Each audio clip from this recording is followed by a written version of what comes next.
প্ৰাচীন কামৰূপৰ বা অসমৰ আৰ্য অনাৰ্য জনপ্ৰিয় দেৱতাগৰাকীৰ নাম কি আছিল? বিষ্ণু, গণেশ, শিৱ, ব্ৰহ্মা। এই প্ৰশ্নটোৰ শুদ্ধ উত্তৰ হৈছে শিৱ।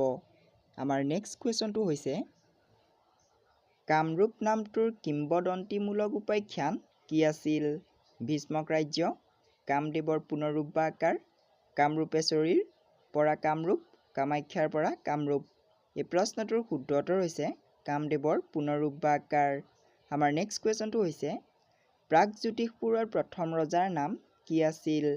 শতকসুৰ, সম্বৰ-অসুৰ, মহীৰংগ দানৱ, নৰকাসুৰ। এই প্ৰশ্নটোৰ শুদ্ধ উত্তৰ হৈছে মহীৰংগ দানৱ। আমাৰ নেক্সট কুৱেশ্যনটো হৈছে নৰকাসুৰে কোনটো বংশ প্ৰতিষ্ঠা কৰিছিল বুলি মিথলজিকেল ইতিহাসত উল্লেখ আছে? ৰাক্ষস বংশ, দানৱ বংশ, পাল বংশ, ভৌম বংশ। এই প্ৰশ্নটোৰ শুদ্ধ উত্তৰ হৈছে ভৌম বংশ। আমাৰ নেক্সট কুৱেশ্যনটো হৈছে নৰকাসুৰক কোন ৰজাই তুলি তালি ডাঙৰ দীঘল কৰিছিল? বিদেশ ৰাজ্যৰ ৰজা জনকে, শোণিতপুৰৰ বান ৰজাই, বিদৰ্ভ ৰজা ভীষ্মকে, কছাৰী ৰজা অম্ৰধ্বজে। এই প্ৰশ্নটোৰ শুদ্ধ উত্তৰ হৈছে বিদেশ ৰাজ্যৰ ৰজা জনকে।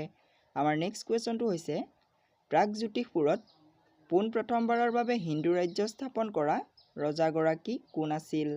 ঘটকাসুৰ, নৰকাসুৰ, ভগদত্ত, ভীষ্মক। এই প্ৰশ্নটোৰ শুদ্ধ উত্তৰ হৈছে নৰকাসুৰ।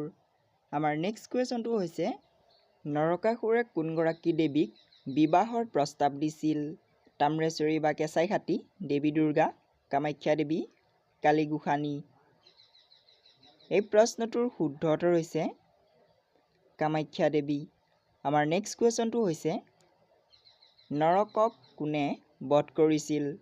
শ্ৰীকৃষ্ণই, কামাখ্যা দেৱীয়ে, ইন্দ্ৰ দেৱতাই, ভগদত্তই। এই প্ৰশ্নটোৰ শুদ্ধ উত্তৰ হৈছে শ্ৰীকৃষ্ণই। আমাৰ নেক্সট কুৱেশ্যনটো হৈছে কিংবদন্তি অনুসাৰে ভগদত্তৰ জীয়েক ভানুমতীক কোনে বিয়া কৰাইছিল?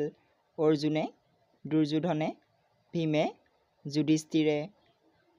এই প্ৰশ্নটোৰ শুদ্ধ উত্তৰ হৈছে দুৰ্যোধনে। আমাৰ নেক্সট কুৱেশ্যনটো হৈছে পুৰণি লোককথাৰ মতে বা প্ৰবাদ মতে গুৱাহাটীৰ দীঘলী পুখুৰীটো কোনজন ৰজাই খন্দাইছিল? নৰকাসুৰ, বান ৰজা, ভগদত্ত, বজ্ৰদত্ত। এই প্ৰশ্নটোৰ শুদ্ধ উত্তৰ হৈছে ভগদত্ত। আমাৰ নেক্সট কুৱেশ্যনটো হৈছে কুৰুক্ষেত্ৰ যুদ্ধত অসমৰ পৰা কৌৰৱৰ পক্ষলৈ কোনে যুদ্ধ কৰিছিল? বব্ৰুবাহন, ভগদত্ত, ভীষ্মক, বজ্ৰদত্ত। এই প্ৰশ্নটোৰ শুদ্ধ উত্তৰ হৈছে ভগদত্ত।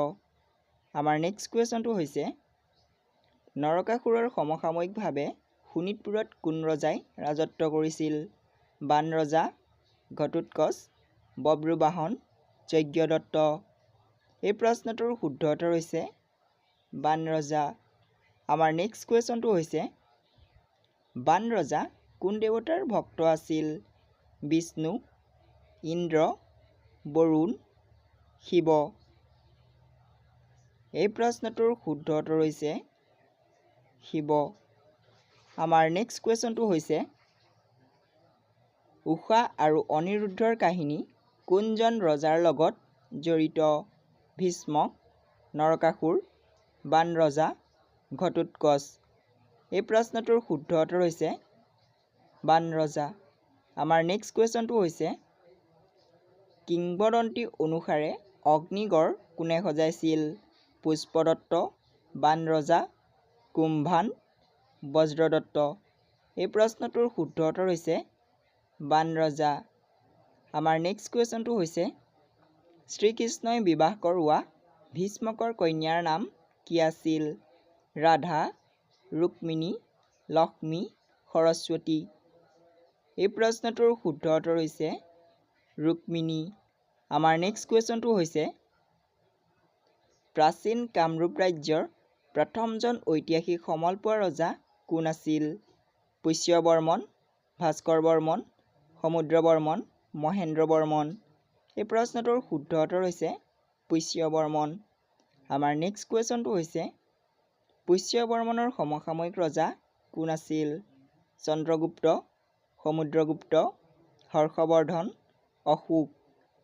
এই প্ৰশ্নটোৰ শুদ্ধ উত্তৰ হৈছে সমুদ্ৰগুপ্ত। আমাৰ নেক্সট কুৱেশ্যনটো হৈছে কোনজন বৰ্মন বংশৰ ৰজাই গুপ্তাব্দ চন প্ৰথমবাৰৰ বাবে ব্যৱহাৰ কৰিছিল? পুষ্য বৰ্মন, ভূতি বৰ্মন, ভাস্কৰ বৰ্মন, মহেন্দ্ৰ বৰ্মন। এই প্ৰশ্নটোৰ শুদ্ধ উত্তৰ হৈছে ভূতি বৰ্মন।